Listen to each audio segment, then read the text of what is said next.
Hello, beautiful people, and welcome.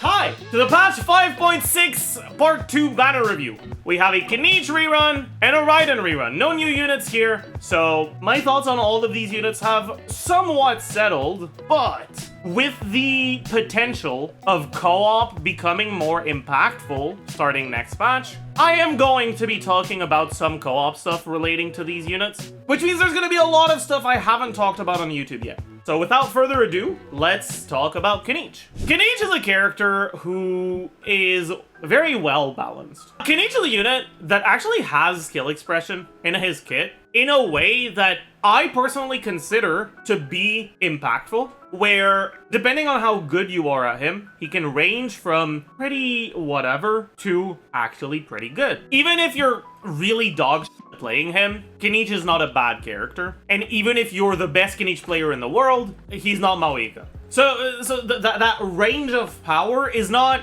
so wide that it'll completely change everything, but it is still pretty big. There's a lot to say about Kinich, and it mostly boils down to his E mechanics. When Kinich is in his skill, right, he starts spinning around enemies, and he fills up his Night Soul bar. The Night Soul bar fills up faster when you trigger Burning, and when you trigger Burning or Virgin, or when you enter the section of the circle that's marked. What that means is that if you go in the right direction, you end up building his Night Soul faster. But also, once his Night Soul bar is filled up, right, he can use his skill, and this is the default skill animation, but you can also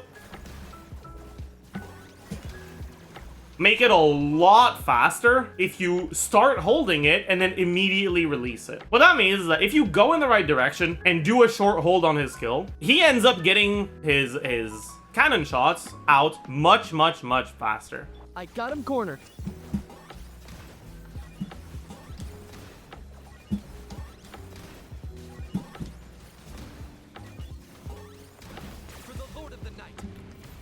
Anyways, the thing though is that his skill duration, assuming you get the skill extension from his burst, ends up being, with animation stuff included, a little bit over 12 seconds. But there's a lot of buffs that have duration that isn't much longer than 12 seconds, or that is shorter than 10 seconds, or than 12 seconds. For example, Bennett buff is 12 seconds, but it lingers for a little bit, so in practice it's closer to like 14. But what that means is that if you go to Bennett, then go to a different support to set up their buffs too, and then go to Kinich, you might not have the Bennett buff at the end of his uptime. You might lose your Bennett buff on some of your shots. And so it's not just a matter of making sure you get all 5, or if you're incredibly good, all 6 of your cannon shots. It's also a matter of getting it before the buffs run out. As a general rule, Kinich's teams, and I'll bring back the Hyper Bloom check and the Lynette check that I talk about every once in a while. Kinich's teams generally pass the Hyper Bloom check pretty comfortably. His good teams, even with 4 E's, generally pass the Hyper Bloom check. They generally do more damage than a fairly well played Hyper Bloom team.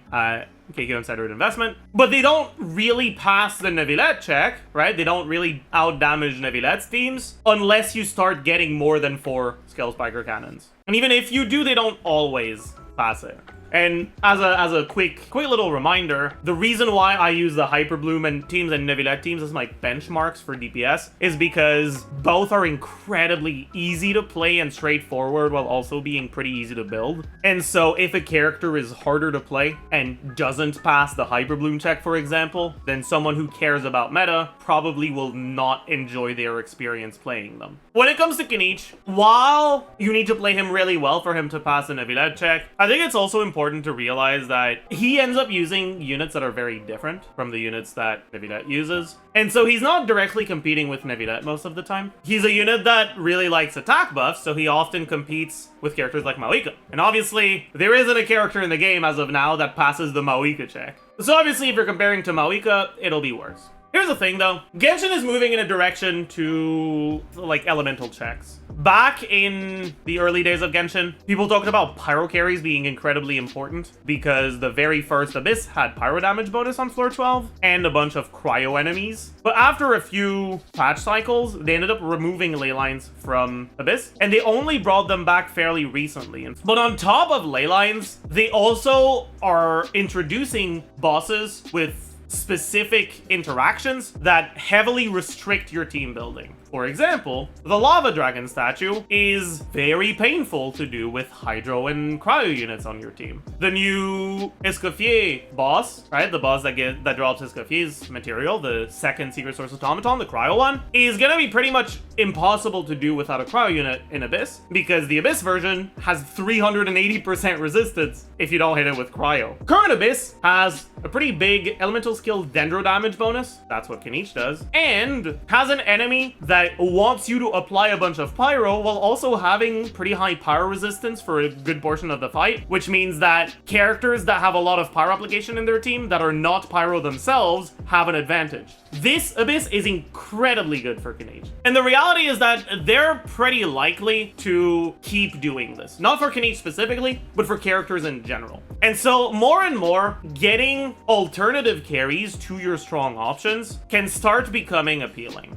But you have a limited amount of Primo Gems, and so the question becomes, which characters should you get? Is Kinich powerful enough that he's worth a consideration as one of your alternative carries? In my opinion, he isn't. Because, at least for now, all the mechanics that favor the Dendro burning teams are easy to brute force with overload teams focused on Electro characters. And those same Electro characters also have good matchups against a bunch of other different things. So if all you care about is meta, 100% meta, you don't care about anything else, I personally don't see that much of a reason to go for Kinich over a character like Verissa, for example. But I don't think he's that far behind, and he's definitely one of the characters you can consider if you want more alternatives, and he's a pretty strong one. I know a lot of people wonder whether Kinich is the best Dendro carry between Kinich and Alhaitham. And the thing about Alhaitham is that he's kind of a victim of aggravate propaganda.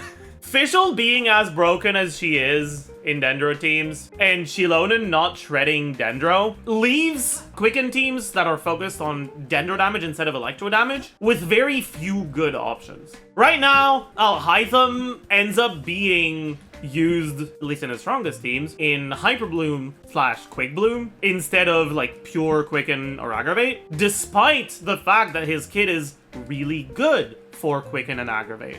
If you look at what Alhaitham does, he doesn't actually help your Hyper Bloom in any way. He's got direct EM scaling, but he's not triggering Hyper Bloom. He's got sources of damage percent in his kit. He double dips into EM, which makes him have pretty good synergy with Gilded Dreams. And he has really fast Dendro application when he's on a 3-mirror mode, which means Alhaitham is effectively kind of tailor-made for Quicken. The problem is, because of Quicken's nature, because of Spread and Aggravate being reactions that don't consume aura, they inherently allow for multiple units to be triggers for the reactions. And so you become very reliant on having supports that are doing good damage themselves. And you just don't have the greatest options with that for Alhaitham, which leaves him in a situation where he ends up getting more damage from all the Hyper Blooms triggered by your Electro units than from all the aggravates that an Electro unit could trigger. And because we don't have any Electro units that are that great at buffing him, that's what you're choosing from. How does that relate to Kinich? Well, Kinich already has pretty good supports that synergize well with him.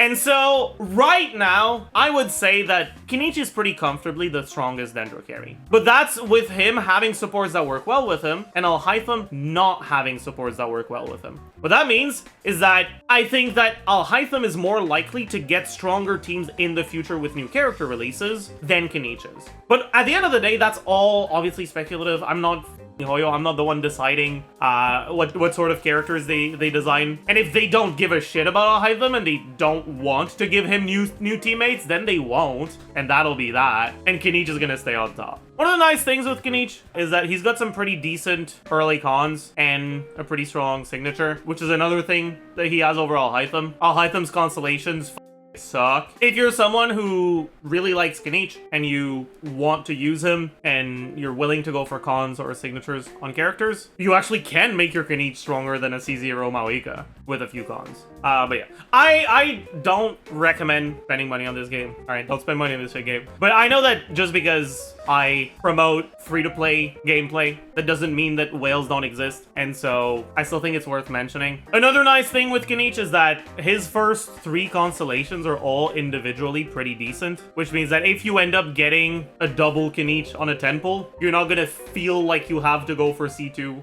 The last thing I want to talk about for Kinich before we move on is co-op. How good is Kinich in co-op? He's alright. So if you look at solo Kinich and you look at what his teams look like, Kinich's strongest teams most of the time end up being Kinich used with a mix of these 4 supports: Bennett, Emily, Maoika, Yeonsan. Yeonsan is complete trash in co-op. She's like arguably the worst character in the game in co-op. So for the sake of co-op discussion, we can ignore Yeonsan. And when you look at what Kinich is doing himself in a team with this, Emily isn't really buffing Kinich's damage. She's just one of the potential wearers for your Deepwood set. But if you go co-op, Bennett now becomes a potential holder for Deepwood. So Emily isn't really necessary in any real way. And while Maoika does buff Kinich's damage, it's not that much. And that leaves you in a situation where if you end up doing co-op gameplay with Kinich, even if your 2 slots are different from Emily Maoika, even if you use units that are more focused on their own personal damage that can capitalize on field time. I mean, I guess Maoika still can capitalize on field time, but if your last slot instead of Emily, you end up using a different character, you end up using something like Ganyu, you end up using something like Molani, Kinich's damage doesn't really go down. And you now have on-field Maoika damage and Ganyu or Molani or whatever also doing some damage. There's a few different ways that characters get affected by co-op. As a general rule, in co-op, individual carries will do a little bit less damage because since every character can be on-field, characters that have off-field presence don't really get much improvement, but characters that only have on-field presence become significantly better. And so most of the time, you'll end up with only 1, maybe 2 units focused on buffs and 2 or 3 carries. Now, because in teams like this one, Kinich is doing a pretty large majority of the team DPS, and he doesn't really lose that much from not getting Maoika's buff and Emily being replaced by something else. You end up in a situation where he doesn't lose that much personal DPS, which makes him a just fairly decent co-op character. The problem is that he doesn't really gain anything from co-op either. There's a lot of carries that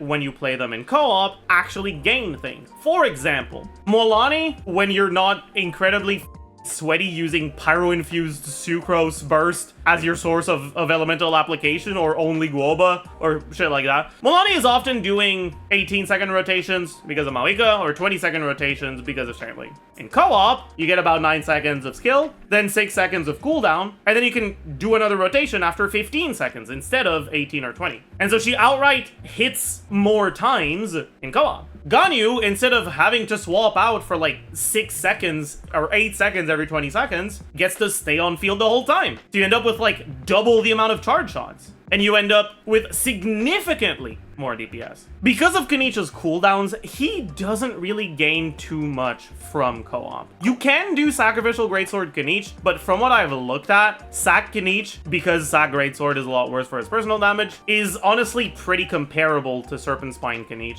that uses his E less often. And so in co-op, Kinich doesn't really gain the ability to do his rotation more often or do a different rotation from the fact that he stays on field the whole time. His skill downtime is going to be spent doing pyro-infused normal attack from Bennett C6 or physical normal attacks, and it's going to be pretty worthless.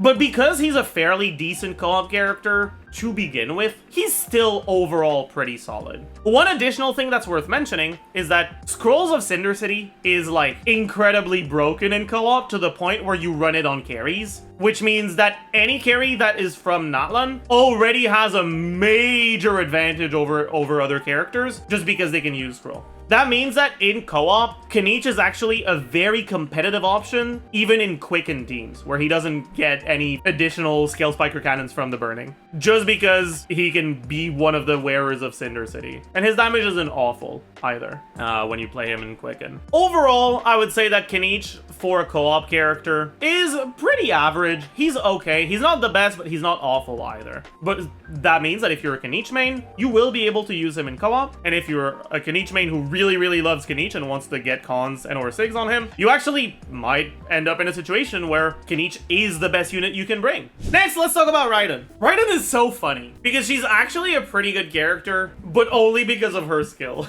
Raiden has no part of her kit that actually favors Hyper Bloom, like directly. Gains resolve, which makes her burst stronger, gains electro damage from ER, and then, I mean, technically, you get to buff your other party members' burst damage bonus, which isn't awful in Hyper Bloom teams, but she doesn't really have anything in her kit that directly works well with Hyper Bloom. But her skill has a 25-second duration with a cooldown that's much shorter than the duration, so you won't have any problems with the skill expiring as long as you remember to swap into her every once in a while. And it hits pretty much once every second. And honestly, because we don't have a single Electro character that directly works well with Hyper Bloom, we have a few things that indirectly work pretty okay.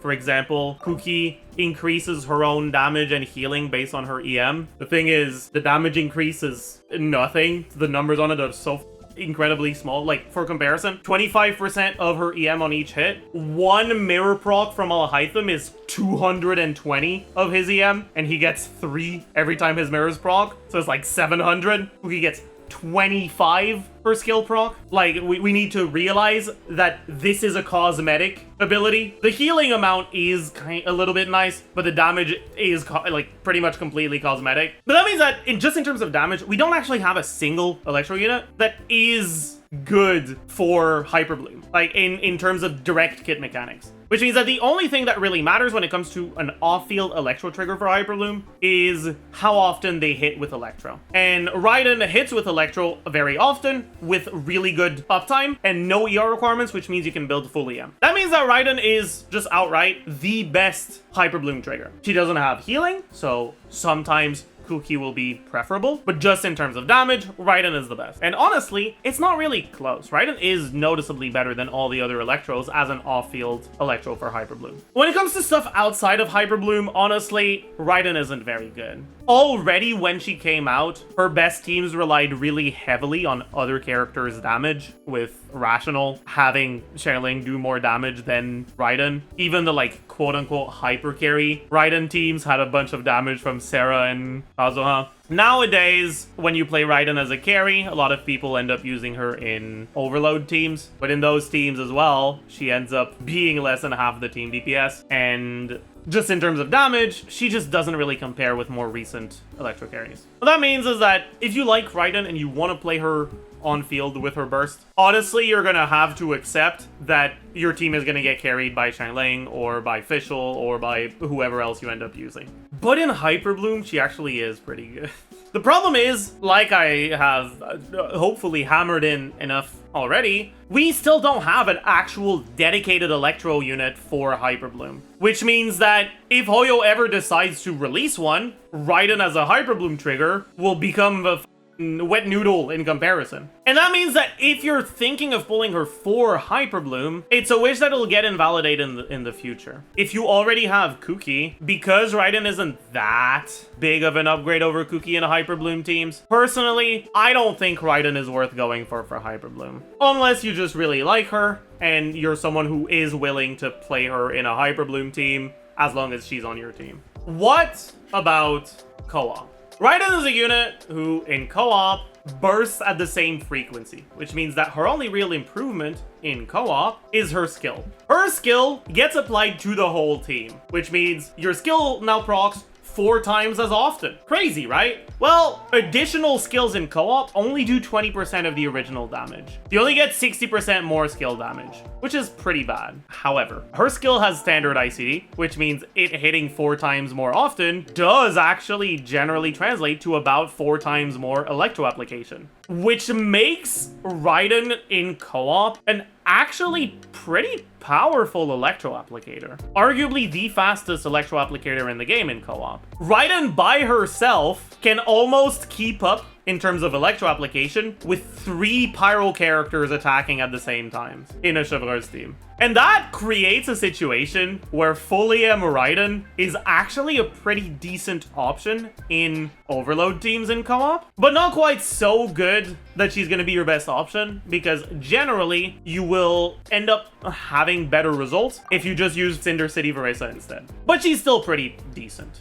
And then there's also Fully M Razor that also competes. Anyways, it's not just an Overload team that she works well in co-op. She's also pretty powerful in Hyperbloom co-op teams, right? More Electro application in a Hyperbloom team means more quicken up time, which means that she herself gets more aggravate procs, but also your Dendro carries get more Fred procs, but also it hitting at like inconsistent intervals about 4 times per second means that you will be able to trigger Hyperbloom on Cs you generate pretty much as soon as they appear. So you'll pretty much never end up in situations where you trigger Hyperbloom on more than 2 seeds at once, which is where a Hyperbloom damage ICD comes in and prevents the third one from dealing damage. On top of that, you have more Dendro and Hydro application in co-op than you do in single player, so triggering Hyperblooms faster matters a lot, which makes Raiden an actual pretty solid character for Hyperbloom in co-op. In Quicken, she's fine, but she's not the best.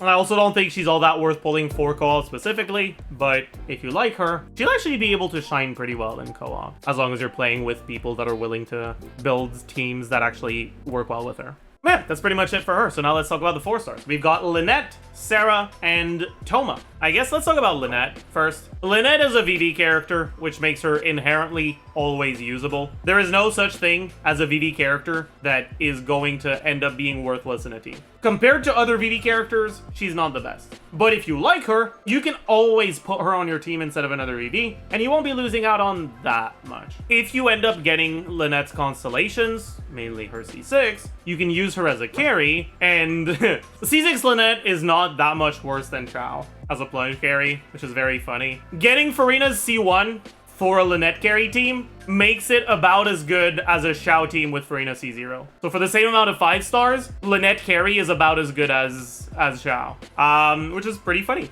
Co-op Lynette, she's okay. Shannon is dog shit in co-op, so plunge Lynette kind of isn't really a real thing. Yeah, she's fine in co-op because she's a VV unit that can be used on field, but she's not the best. All right, next we can talk about Thoma. Thoma is a character that doesn't do a lot of damage and doesn't have particularly great elemental application, but he has a nice shield, and the way that his shield works is very good. There are 2 main reasons, I guess technically 3, why you might want to have a shield. 1, it helps you not die. 2, it helps you not get interrupted. And 3, it activates any effects that require you to have a shield. But I guess not getting interrupted is an effect that requires you to have a shield, so it's kind of just 2. Having a shield helps you not die, and having a shield is a requirement for certain things. Thoma's shield size overall is pretty big, and even when it gets broken, as long as your burst is still active, it refreshes itself. That means that he's pretty good at doing both of the things that shields are good for. As long as you have a shield of 1 HP, incoming attacks do not interrupt you. You only get interrupted when incoming attacks hit you when you're unshielded.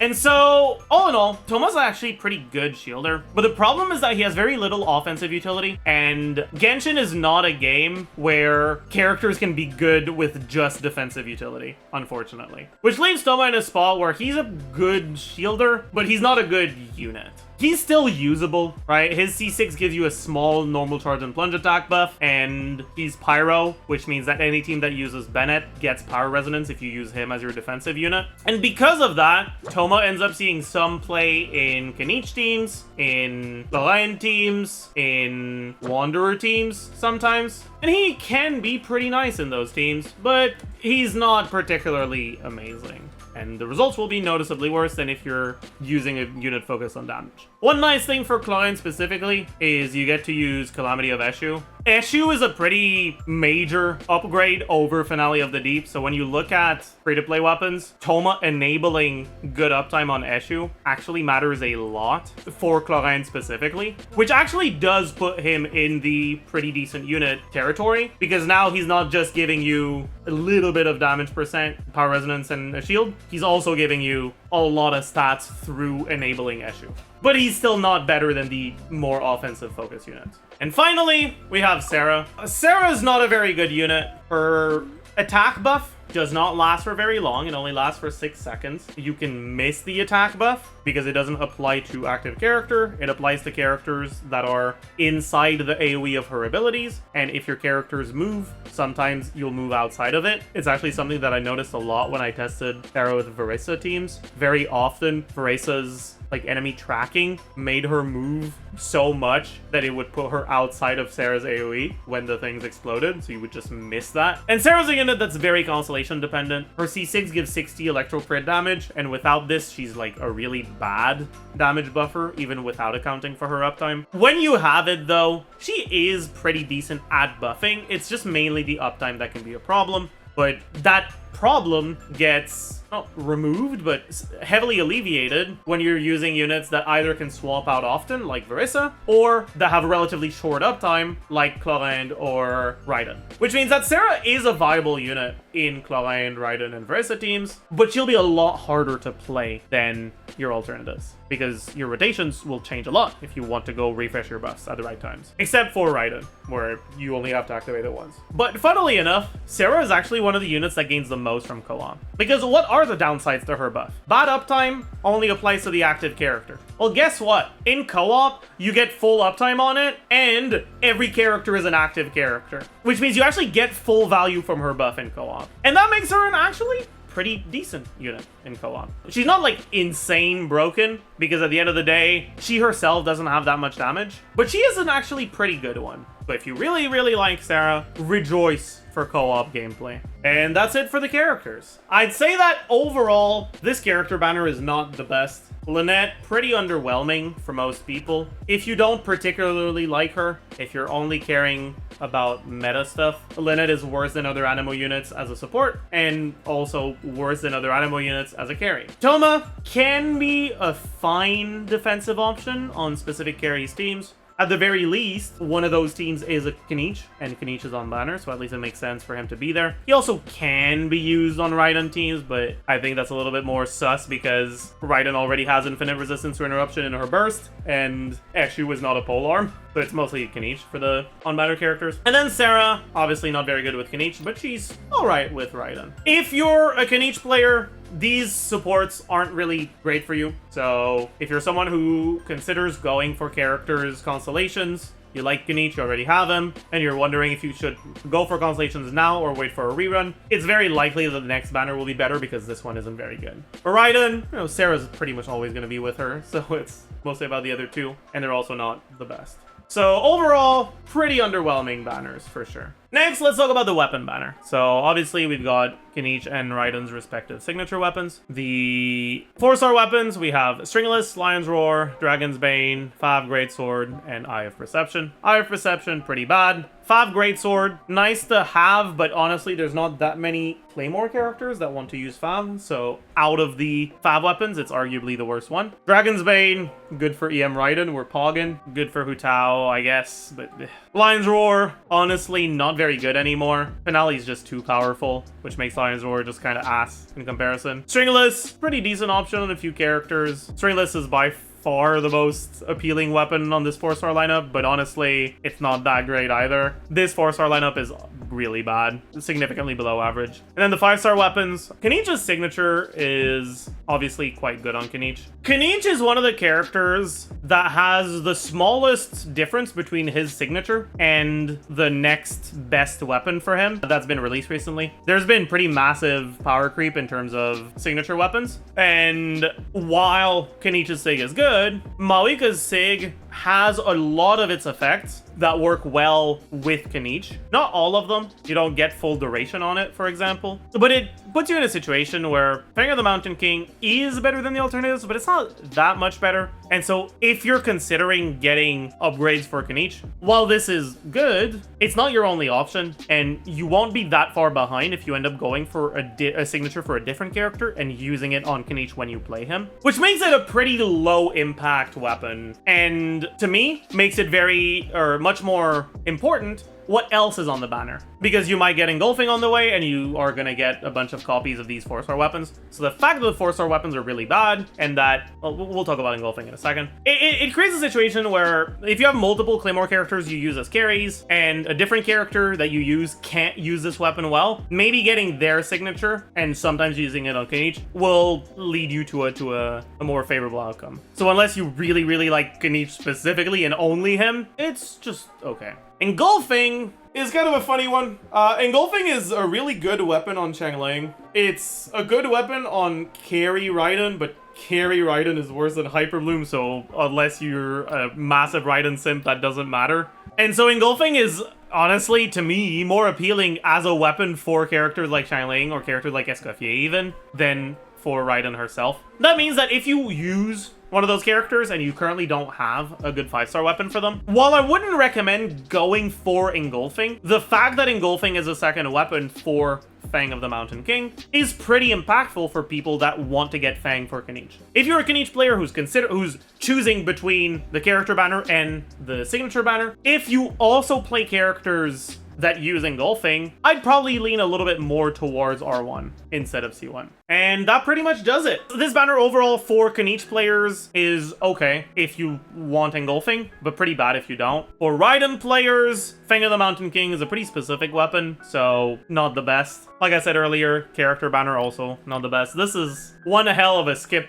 phase, let's just put it that way. This is gonna run along with Chronicled Wish. I recorded the video for Chronicled Wish a while ago now. Honestly, I almost feel like the Chronicled Wish is better than the Vent Wish for this patch. That's saying something, because I wasn't all that positive about the Chronicled Wish video, or about the Chronicled Wish banner. Anyways, save your primos, and don't spend money on this shit game. As usual, hope you learned a thing or two, hope you enjoyed, and I'll see you guys in the next one.